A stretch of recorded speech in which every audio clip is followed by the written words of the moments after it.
दोस्तों, आज बिजली या करंट हमारे जीवन में कितने महत्वपूर्ण है यह तो आप जानते ही हैं। दुनिया में अब तक जितने भी आविष्कार हुए हैं उनमें से बिजली का आविष्कार सबसे महत्वपूर्ण माना जाता है। हालांकि बिजली का आविष्कार नहीं, इसकी खोज हुई थी। दोस्तों, खोज और आविष्कार में बहुत अंतर है। जैसे कि जो चीज प्राकृतिक में पहले से मौजूद है और उसे किसी ने खोज निकाला है तो हम कहेंगे कि इसकी खोज हुई थी। और जो चीज प्राकृतिक में मौजूद नहीं है और उसका वैज्ञानिकों ने आविष्कार किया है तो हम उसे आविष्कार ही बोलेंगे। तो दोस्तों, बिजली के बाद सबसे महत्वपूर्ण खोज बल्ब की खोज मानी जाती है। बल्ब के आविष्कार से पहले लोग रोशनी के लिए मोमबत्ती तथा तेल से जलने वाली बत्तियों का इस्तेमाल किया करते थे और यह बत्तियां ज्यादा समय तक काम नहीं करती थी, इसका ध्यान भी रखना पड़ता था। लेकिन बल्ब के आविष्कार ने मानव को हमेशा के लिए बदल के रख दिया।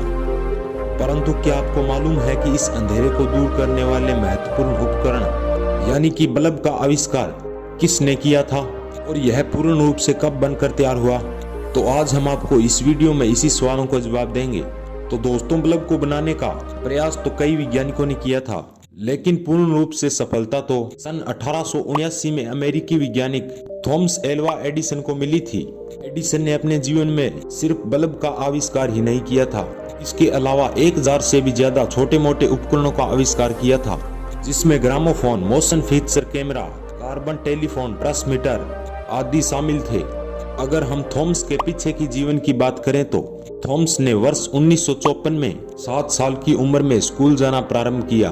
उन्हें करीब 12 हफ्तों के अंदर ही स्कूल छोड़ना पड़ा।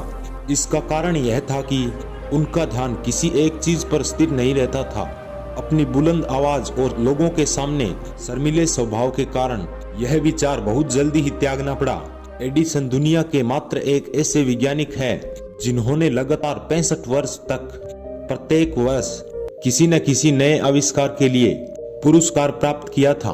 एडिसन ने जो भी आविष्कार किए उनमें से मेन आविष्कार बल्ब का ही था। बल्ब बनाने में उन्होंने लगभग 1.5 वर्ष का समय लगा दिया था और बल्ब को जब जलाया गया तो वह 13 घंटे से ज्यादा समय तक जला था। इस फिलामेंट को कार्बनिक धागे से बनाया गया था।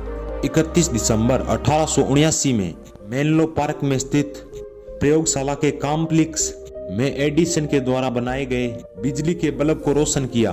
उस बल्ब को पहली बार देखने के लिए लोग हजारों की संख्या में इकट्ठे हुए और सन 1870 में थॉमसन अमेरिका के सबसे अमीर लोगों में गिने जाने लगे।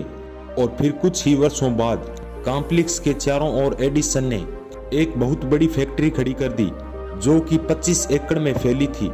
और 9 दिसंबर 1914 को एक भयंकर अग्निकांड के कारण एडिसन की फैक्ट्री ज्यादातर बर्बाद हो गई। तब भी एडिसन घबराए नहीं और उन्होंने निर्णय लिया कि वह फैक्ट्री को दोबारा खड़ी करेंगे। उन्होंने कुछ ही महीनों में अपनी टीम के साथ मिलकर फैक्ट्री को दोबारा खड़ा कर लिया। तो दोस्तों, आज हम बल्ब जलाते हैं वह एडिसन की ही देन है। उनकी वजह से ही हम अंधेरे में भी देख पाते हैं। तो दोस्तों, आज के लिए बस इतना ही। मिलते हैं किसी अगले नए टॉपिक के साथ। तब तक हमारे चैनल को सब्सक्राइब जरूर कर लीजिएगा। हमारी पूरी वीडियो देखने के लिए आपका बहुत बहुत धन्यवाद।